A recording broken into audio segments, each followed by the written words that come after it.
Dieu dit dans le Saint-Coran Wal tanzur nafsun ma qaddamat lighad. Ce verset a pour objectif de nous pousser à nous projeter dans l'avenir proche et l'avenir lointain.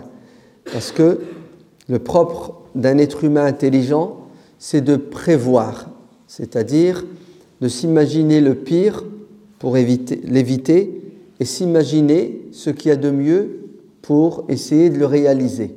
Nous n'avons pas le droit, en tant qu'être humain intelligent et en tant que croyant, de vivre au jour le jour, c'est-à-dire de ne pas se préoccuper du lendemain, sous prétexte que nous devons placer confiance en Dieu. C'est faux. Placer confiance en Dieu signifie faire des projets, planifier, se projeter dans l'avenir, se donner les moyens pour réaliser ces projets et demander à Allah de l'aide pour qu'il nous accompagne dans la réalisation du projet et que le projet aboutisse si c'est un bien pour nous dans ce bas monde et dans l'au-delà. Donc la confiance en Allah n'est pas synonyme de laisser aller, d'abandon, de fainéantise tout simplement. Le croyant est courageux. Quand il se réveille le matin, il doit déjà savoir ce qu'il doit faire la journée. C'est pas il se réveille, il s'ennuie, il ne sait pas quoi faire et il tourne en rond.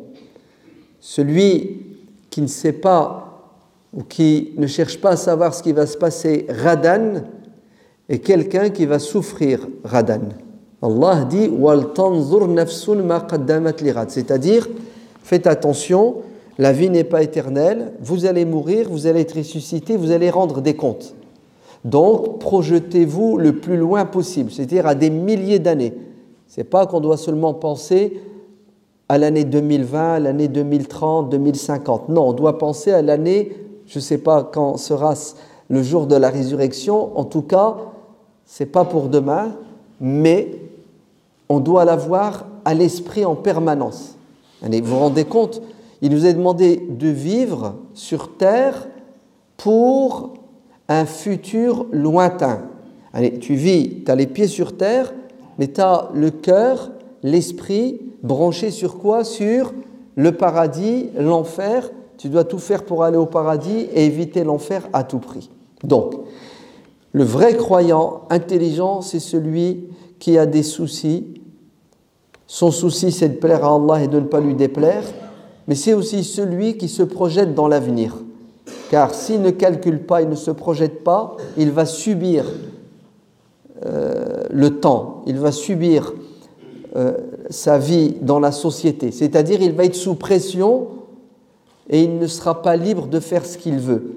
Et si vous n'êtes pas libre, vous pouvez être sûr et certain que vous allez devenir l'esclave de vos passions, l'esclave de Shaitan, Satan, et l'esclave des ennemis de l'humanité tout entière. Une fois cette introduction, 2020, il faut qu'on se fixe deux objectifs majeurs dans un domaine bien précis, particulier, qui doit tous nous préoccuper. La plupart d'entre nous sommes responsables parce que nous avons une famille. Dieu dit dans le Coran Ya ayyuhalladhina amanu qu anfusakum wa ahlikum naran wa quduha an-nas wal hijara. Donc, ô vous qui croyez, et ô vous qui êtes à la mosquée maintenant, là, pour faire la prière, et si vous n'étiez pas croyant, vous ne seriez pas à la mosquée, faites attention. Le travail va commencer juste après votre sortie de la mosquée. C'est quoi ce travail ? C'est s'occuper, gérer sa famille.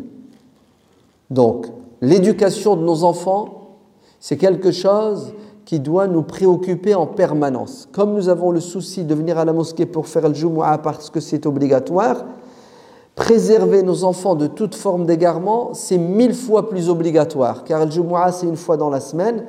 Et parfois, tu as des excuses pour ne pas faire le Jumu'ah quand tu es en voyage ou quand tu es malade, etc. Mais tes enfants, tu n'as pas d'excuses. Parce que tu es un gardien d'un troupeau. Et si jamais tu les laisses livrés à eux-mêmes, il y a tellement de loups, de bêtes féroces dans cette société que tu es sûr et certain que tu vas les perdre. Donc faites attention. Il faut qu'on mette le paquet en 2020, et puis on vous redira la même chose en 2021, vous inquiétez pas, pour préserver, protéger nos enfants. D'ailleurs, beaucoup d'entre eux sont à la mosquée. Et s'ils sont aujourd'hui à la mosquée pour le Jumu'ah, c'est parce que leurs parents mettent déjà en pratique ce verset du Coran. Car venir à la mosquée le vendredi, en période de vacances scolaires, sans ses enfants, c'est de la folie. C'est vraiment laisser ses enfants entre les mains du diable. Parce que ma main a coupé les gosses qui ne sont pas à la mosquée maintenant, je suis sûr et certain qu'ils sont sur Fortnite. Ah oui, ça ne se discute même pas, ça, c'est de l'évidence. Tu vois, même une petite coupure la semaine à la mosquée, alors que la khutbah est en français, on n'arrive pas à leur imposer cette coupure. Aïe, aïe, aïe, aïe, aïe. Allah dit dans le Coran, Wal tandur nafsun ma qaddamat lighad. Vous savez ce que ça veut dire? C'est-à-dire, faites attention. Demain, Allah va nous poser la question, pourquoi tes enfants ne font pas la prière? Et bien sûr, tu es responsable jusqu'à un certain âge. Mais tant qu'ils sont chez toi, sous ton toit, et tu as du pouvoir, tu dois tout faire pour qu'ils fassent la prière. Comment voulez-vous que nos enfants restent musulmans une fois qu'ils deviendront adultes s'ils n'ont pas pris l'habitude tout petit de faire la prière? Vous savez que tout est une question d'éducation, que ce soit dans la morale ou que ce soit dans la religion. Si vous avez des bonnes habitudes, vous allez les garder toute votre vie. C'est pour ça la religion, elle insiste, elle dit « Faites faire la prière à vos enfants tout petits. Plus tôt vous commencerez, mieux ce sera. Cependant, il faut faire cela avec sagesse, avec intelligence, avec douceur, avec amour, en tenant compte de l'évolution de l'enfant. Mais ne pas s'occuper du tout de ces enfants dans ce domaine de la prière sous prétexte qu'ils sont petits, c'est pas grave. Vous êtes en train de préparer votre place là où il ne faut pas. Parce que Yawm al-Qiyamah, le jour de la résurrection, il va se passer quelque chose de terrible. Yawma yafirru al-mar'u min akhihi wa ummihi wa abihi wa sahibatihi wa banihi. C'est-à-dire tes enfants, le jour de la résurrection, vont te courser. Ils seront derrière toi et pour t'attraper, pour te ramener au tribunal, pour dire « Ya Allah, c'est de sa faute. C'est de la faute de mon père, c'est la faute de ma mère.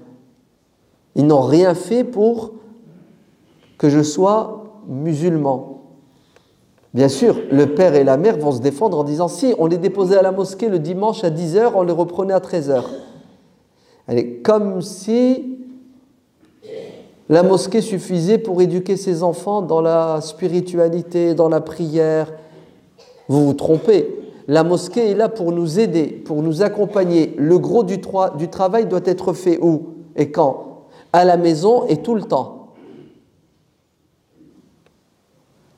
Hayya, lançons-nous un défi.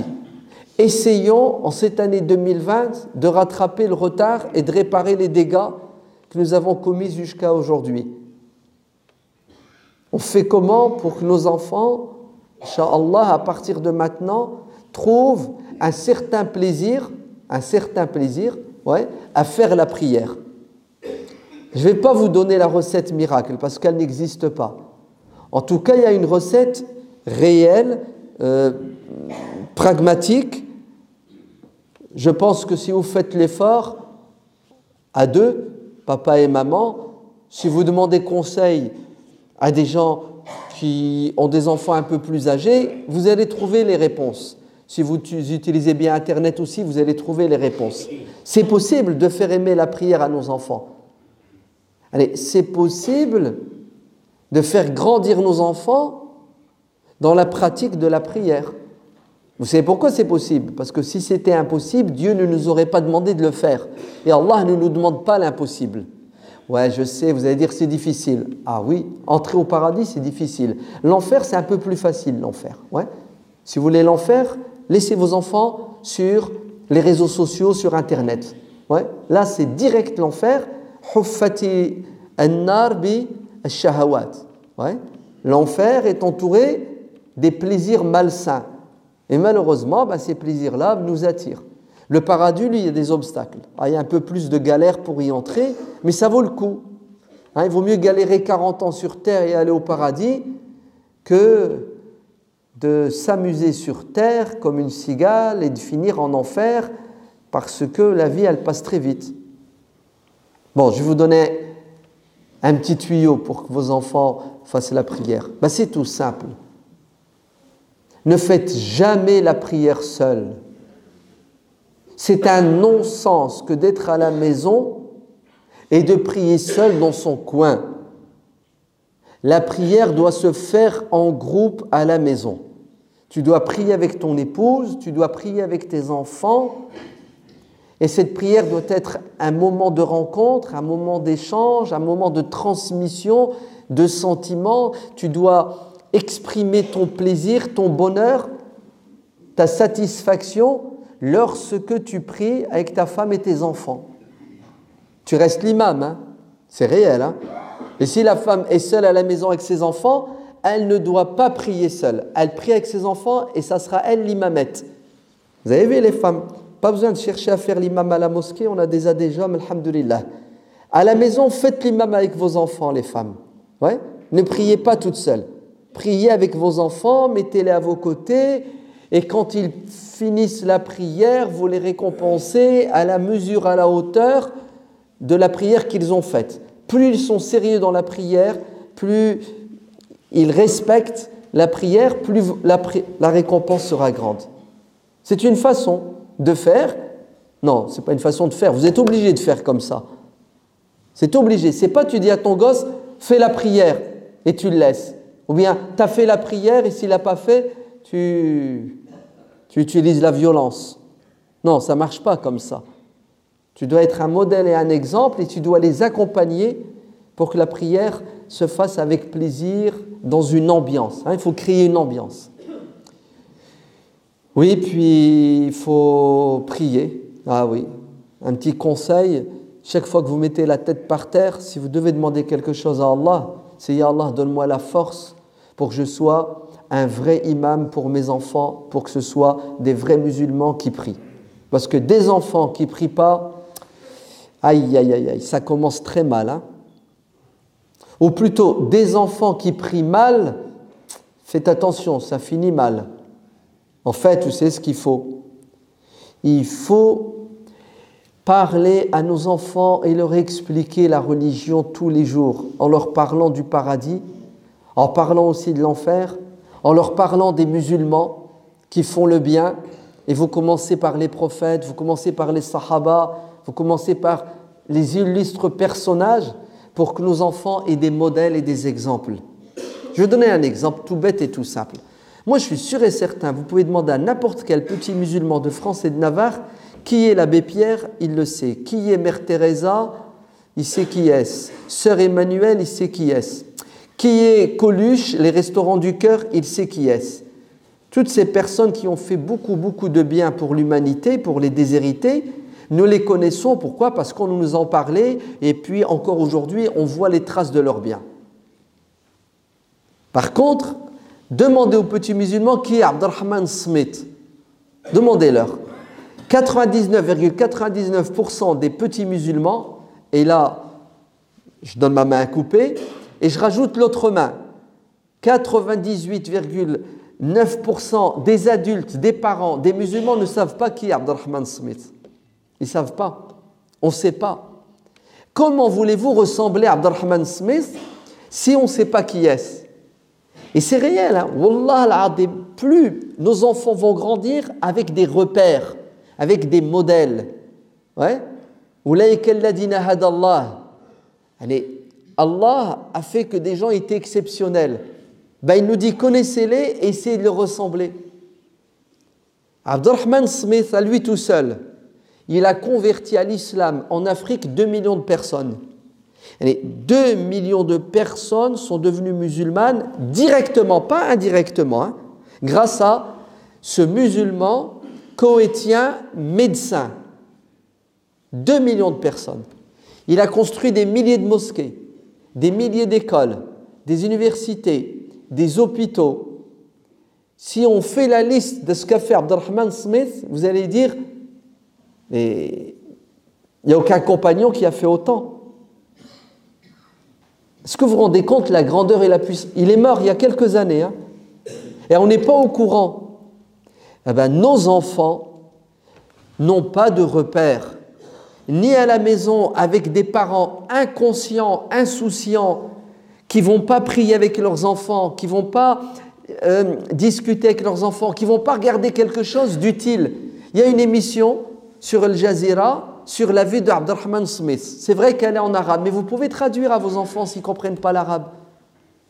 Donc Allah barik fikoum, il faut qu'en 2020, tous nos enfants soient accros de la prière. Et plus ils sont petits, plus vous y allez à dose homéopathique. C'est-à-dire si vous arrivez à lui faire une seule prière dans la journée, peu importe laquelle, alhamdulillah, vous avez gagné. L'année suivante, vous rajoutez une deuxième. L'année suivante, vous rajoutez une troisième et vous y allez graduellement, b'tadarruj, pour que ce ne soit pas trop lourd et trop compliqué, trop difficile pour lui, parce qu'un enfant ne peut pas supporter comme un adulte. Il y a une deuxième chose qu'on va essayer de faire en 2020 avec nos enfants. Et sachez que cette chose est aussi importante que la prière. Cette chose-là que je veux dire maintenant, elle est aussi importante que la prière.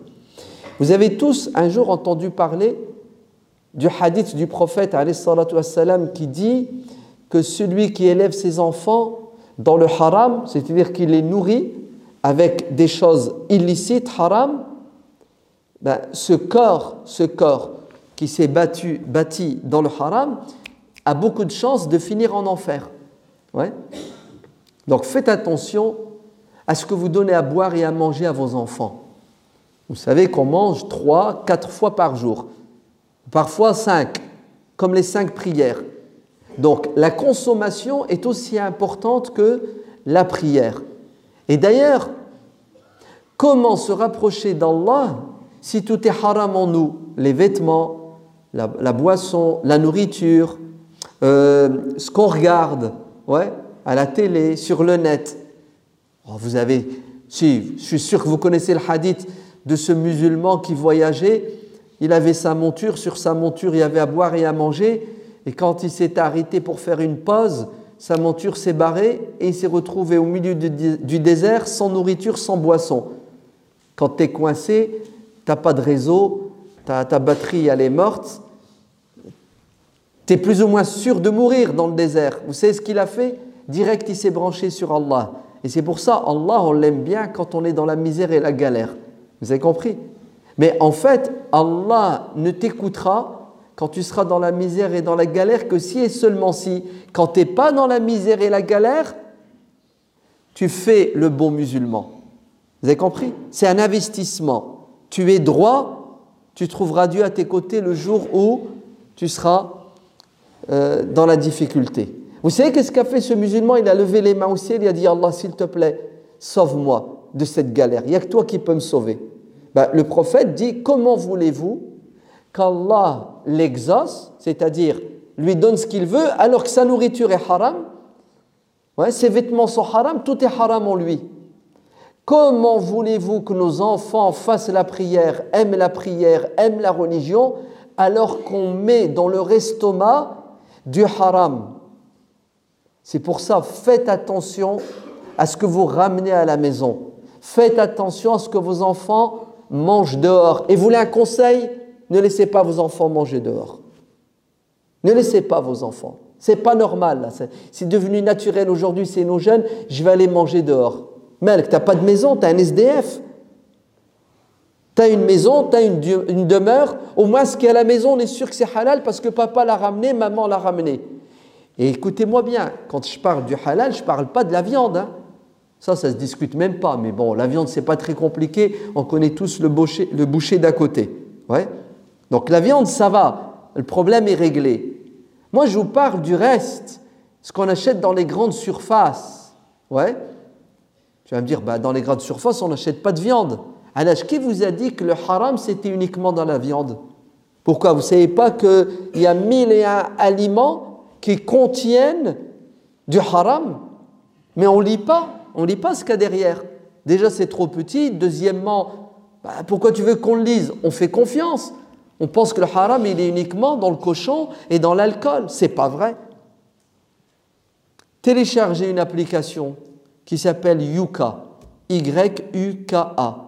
Déjà, quand vous arrivez, vous bipez les produits que vous voulez acheter et dès que c'est en rouge, vous ne l'achetez pas, c'est haram. Vous savez pourquoi c'est haram? Parce que c'est dangereux pour la santé.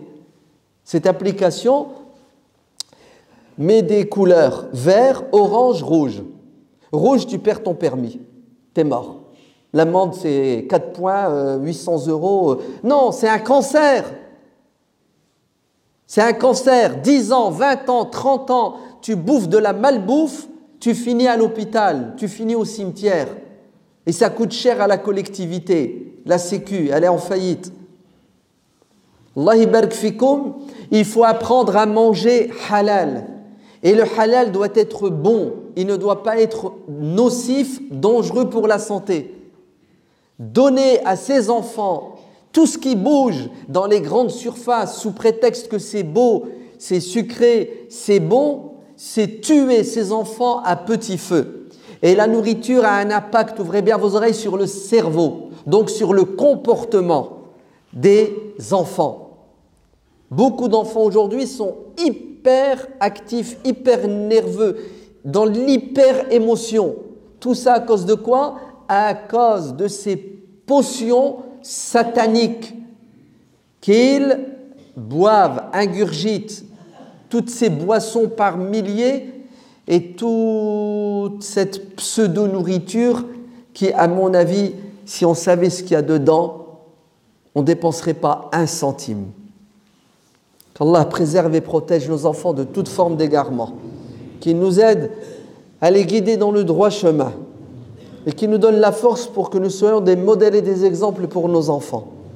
Qu'Allah leur mette l'amour de la religion dans le cœur et dans l'esprit et qu'il nous aide pour qu'on les éduque dans l'amour de la religion et qu'il nous donne l'intelligence spirituelle pour transmettre la religion avec amour.